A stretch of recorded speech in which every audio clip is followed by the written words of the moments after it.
What's up, guys? Welcome back to the simulation.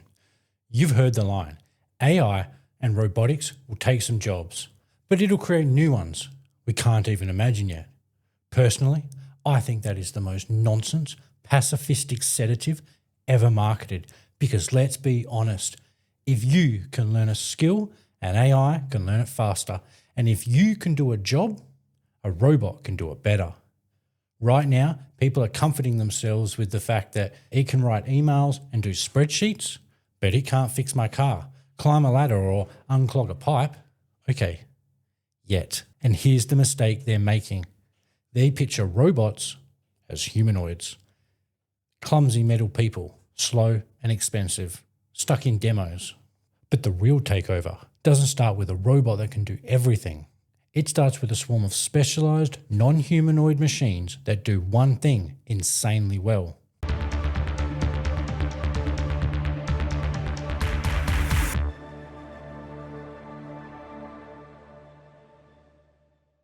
A robotic arm doesn't need to walk or make conversation.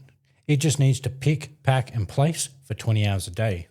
A drone doesn't need hands. It just needs to inspect, map, patrol, track. Autonomous forklifts, mining rigs, automated warehouse systems, cleaning bots. They don't need to look human. They just need to delete tasks. Tasks that you do as part of your job. Because jobs aren't one thing. They're just a bundle of tasks. So the first wave of automation doesn't replace a plumber. It replaces chunks of plumbing. It doesn't replace a warehouse worker. It replaces parts, picking, scanning, lifting, routing, inventory control, piece by piece. At first, humans will still exist in the mix, but notice what we get reduced to? Not the skilled parts, not the productive parts. We become the glue, the little in-between bits, clearing a jam when something falls off the belt, moving the odd-shaped object the arm can't grip, opening the stuck door, climbing the ladder, dealing with the one-off chaos that wasn't in the training set. Those messy in-between gaps, the glue work, is exactly where the humanoids come in. That's exactly where they shine, because the world is already built for a human body. Door handles, stairs, ladders, tools, switches, tight spaces, random layouts, all the crazy little variables. A humanoid doesn't need to be perfect at everything. It just needs to be good enough at connecting the autonomous systems together. Connecting all the little tasks that stitch together to make a job. So the real path looks like this. Specialized robots automate the islands. Humans will get trapped for a while on the bridges. Then the humanoids arrive and build the bridges too. And that's the final nail in the coffin. Because once the in-between work is gone, there's no human value left to hide in. Now, a lot of roboticists laugh when you talk about robots taking physical work anytime soon. And I get it, because they're picturing a slow, linear progression from today's clumsy humanoids to something that can crawl into the crawl space under your house and fix a leaking pipe. They're imagining humans painstakingly teaching every robot every movement forever. It's not going to be like that. Pick this up, put that down. That's not how this ends. At some point, the same kinds of intelligent AI models we're building now are going to get embodied in machines that can interact and manipulate the physical world. Sometimes that will be humanoid, but sometimes it won't. But the key is the brain we train in the cloud gets dropped into a body that can move around, touch things, and do work. From that point on, training looks very different. It won't just be engineers hand-holding them through every task. The robots will train themselves, do a task once in the real world, learn from it, then practice the same task 1,000 times in simulation. They become a hive mind. Think about how Tesla cars work. One Tesla rolls up to a situation it's never seen before. A multi-car pileup, emergency services, waving traffic through, cones laid out everywhere. It hesitates, feels its way through, figures out a path, and logs all the data as it goes. Next time, in a similar mess, it struggles less because it's not starting from zero. It's seen variations of that chaos before, and it's not just that one car that learns.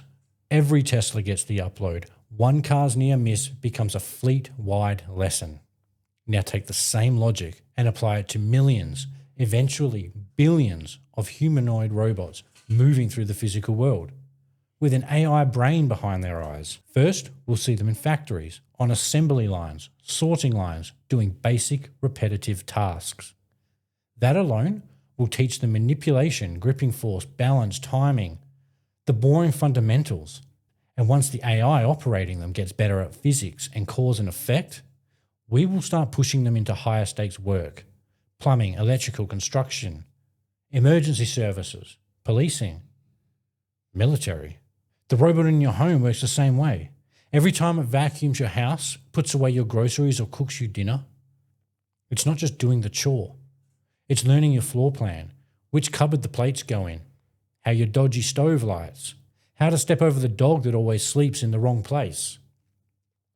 Every micro lesson gets absorbed, uploaded, and shared. Within weeks, it hasn't just learned how to do the task. It's learned how to do that task across every weird layout and variable that you could imagine.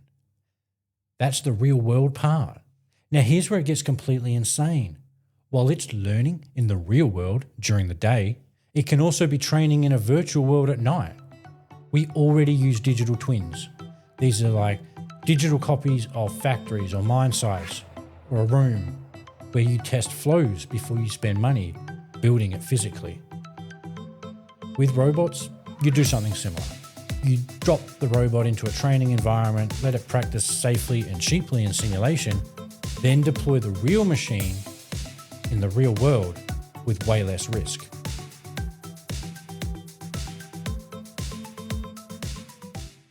Now take it further. Instead of one digital twin, you spin up thousands of variations, what we call digital cousins. So instead of training on one desk in one room, the robot can stand in front of hundreds or thousands of virtual desks, picking up the same object and dropping it into a box thousands of times, each time with a slightly different grip, slightly different angle, timing. In a few hours, it's done the equivalent of weeks of manual training and found the best method of doing whatever task it was practicing. Now give that methodology of learning to the AI brain inside your home robot. Let's use a simple example. Making you a sandwich. The robot scans your kitchen. In the background, it renders 10,000 simulated versions of it. The bench a bit higher, the bench a bit lower, the fridge on the other wall, different knives, different sized plates, bread, different ingredients. You get the idea. In each simulated kitchen, it practices making you a sandwich. So by the time it goes to make your lunch for real the first time in the real world, it's already done it 10,000 times in its head. It might fumble once or twice. Your toaster's weird. Your cupboard sticks. Your cat got in the way. But all that data gets fed back into the model. Then, while it's charging overnight or simultaneously in the background, it runs another 50,000 practice runs of how to make a sandwich in a kitchen like this, without burning the toast, without dropping the knife, without stepping on the cat. By morning, it's not just a bit better. It's astronomically better. It's going to be the best damn sandwich you've ever tasted. Now zoom out. Every robot in the world is doing the same thing. Imagine, everyone asked their robot to do something like that yesterday. They made everyone a sandwich. In a million different homes, businesses, job sites, workshops, with a million different little problems. Millions of variations to overcome. All of those experiences get rolled up into the shared brain of the hive mind.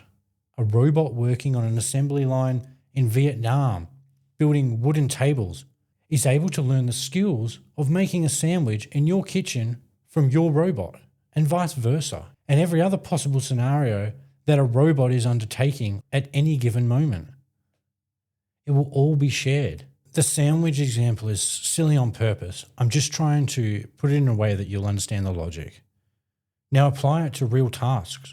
Plumbing, soldering copper, gluing pipes, crawling under a house and fixing a pipe without getting stuck. Mechanics, working on cars at different models, different makes, sometimes with access to a hoist in a workshop, versus crawling on the floor to get under the car and fix something. In clean workshops versus my garage, tools scattered everywhere in organised chaos. in mining, drilling, inspection, operating equipment in conditions humans hate or is just straight up dangerous. Couriers, we already have self-driving cars. Now imagine the last 10 meters solved by a humanoid robot that gets out, walks to your door, drops off the parcel. Construction is the big one because of all the variables. Wiring, concrete, welding, painting, tiling. But even there, we'll change how we build things to make it easier for the machines. More prefab, more factory-built modules, more standardization, maybe even 3D printed shells with a robot that goes through and does the fit-out. Then you get into healthcare. Physio, chiro, massage, even primary care, your GP.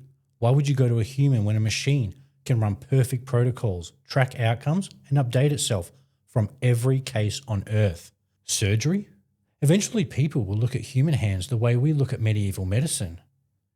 The fact that you ever let a human that's just come off the back of a 36-hour shift cut you open and operate on you? It will be insane. Firefighting. Why send humans into smoke and heat when machines don't need oxygen and don't panic? Policing. Military. Super ninja warrior soldiers.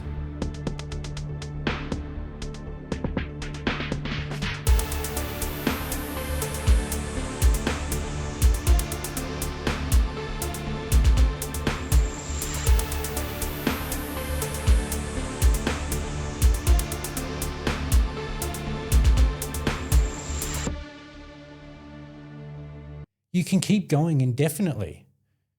Do you see the problem here? Once you have intelligent systems embodied in machines that can keep training in simulations and share skills across a network that never forgets, humans aren't needed anymore. Fast.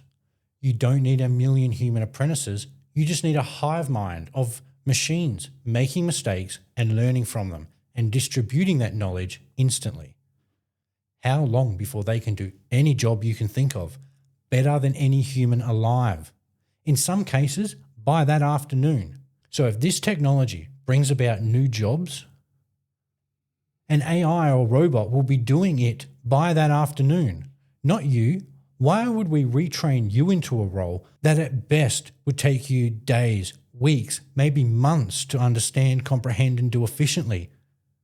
An AI or robot would be able to be shown once and replicate that indefinitely, becoming competent at the job far quicker than you ever could, far quicker than you could ever comprehend.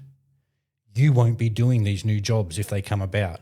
So when they tell you that this will create new jobs, you won't be doing them. So what does this all do to the idea of work? To the idea of human beings being necessary? Because the whole "don't worry, it'll create new jobs" thing, it's not real.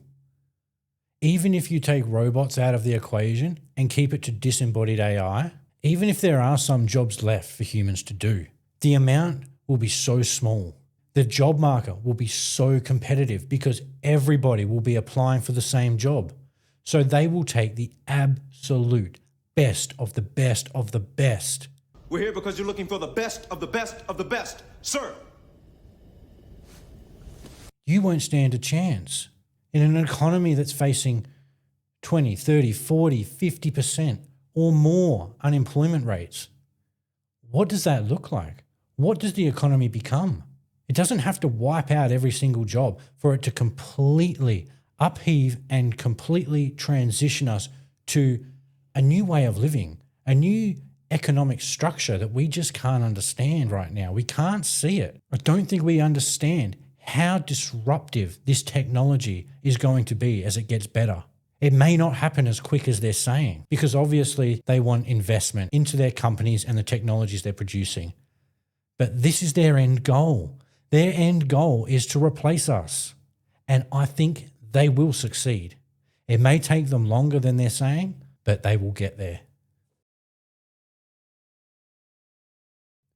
Even if you take robots out of the equation and keep it to disembodied AI, if everyone has access to a competent model, why would I pay you to do a task for me that my own AI can do? Seriously, if I have access to or own an AI model that can do the work as well as the best people in any given field, and just as well as some firms' AI-powered service that they're trying to bill me for, then what exactly am I paying for? A human middleman? Think about how many professional roles are basically, I bring you a problem, you hand it to the software, you charge me for the output. That business model disappears. Not in a cute, some jobs change way, in a why does this business exist at all way. Financial stuff, planning, broking, risk, underwriting, legal stuff, paralegals, contract review, compliance, policy, lawyers, barristers, all of it, medical interpretation, imaging, radiology, pathology, triage, even a chunk of pharmacy and allied health planning, education, tutors, lecturers, course design. I know personally dozens of universities and colleges, registered training organizations that are all using AI to build the courses now. Courses that once took them months or years to develop and millions of dollars through consultations and input from experts. Now, they're able to whip these courses up in a few hours, sometimes even less, and they're still charging you the same money to get the degree. Then there's the corporate world, middle management, upper level management, CEOs, CFOs, COOs, executive decision support, the whole white collar machine underneath, marketing, SEO, writing, journalism, customer support, admin, HR, payroll, sales, travel. The list goes on. And here's the part people don't want to say out loud. In an AI native company, the weakest link isn't the AI, it's the human. We are the slow part. We would slow it down by magnitudes, incomprehensibly. And you don't even have to imagine this. Take a look at the moves Amazon has been making recently. They've already got systems tracking warehouse workers like they're NPCs in a video game, tracking how fast you can find, scan, and box a product. You miss the quotation, the warning signs are automatic. 6 warnings, you're gone. No human manager, no conversation, just an algorithm ending your job. And here's the part that should make you sit up and pay attention. Their leaked internal plans show their robotics team has an end goal to automate 75% of the entire operation. That's 600,000 jobs that will disappear in the coming years. That's not retraining. That's a controlled demolition of the human workforce. And it's happening with robotic arms and automated warehouse systems. Not humanoids, not sci-fi, just specialized machines quietly deleting tasks at scale. Repacking warehouse in the southeast of London. Folks have ordered their groceries online, and instead of people walking up and down the aisles of a traditional grocery store to pick up items, these little devices move more than 1 million items every day between them. Instead of trying to build machines that fit into a world designed for humans, this entire facility, the size of 7 football fields, is custom built to make this as efficient as possible. I cannot get across on camera just how incredibly large this whole place is.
Humanoids aren't even on the field yet.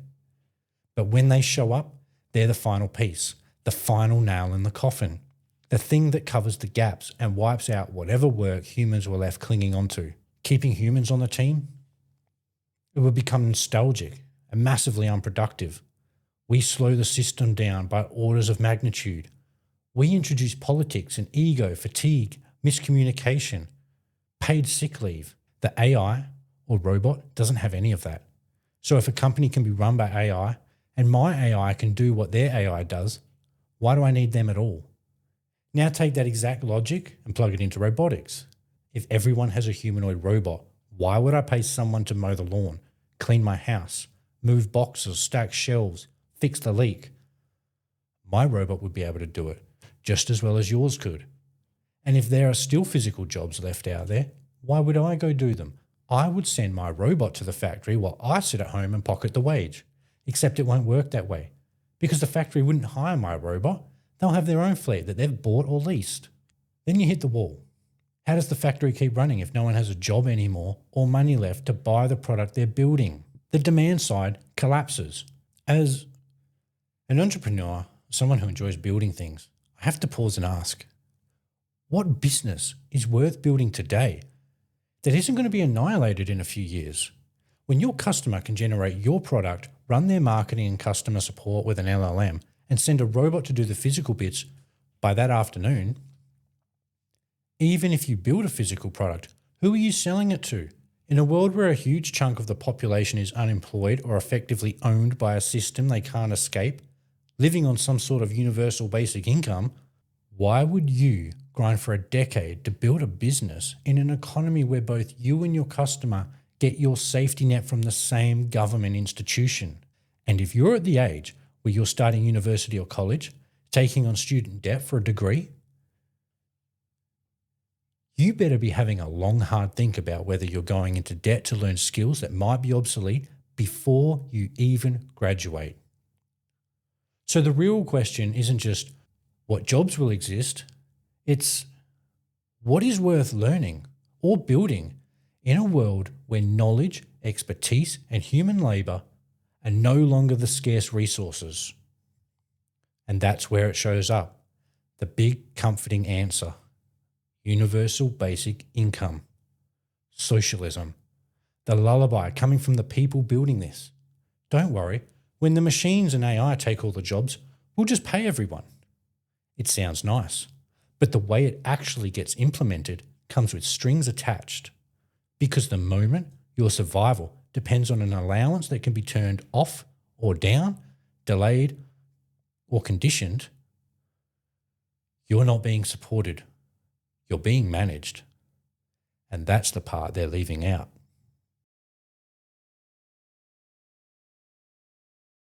If you made it this far, thanks for hanging out. If you learned something, if you thought it was fun, found it interesting, please subscribe. It helps the channel out more than you can imagine. Comment and like down below. I'll reply to everyone. Stay tuned for the next episode. This is going to be a 3-part series. The next one being on universal basic income. We're going to dive into that, see where it comes from and how it would really work. If you're looking forward to that, stay tuned for the next episode.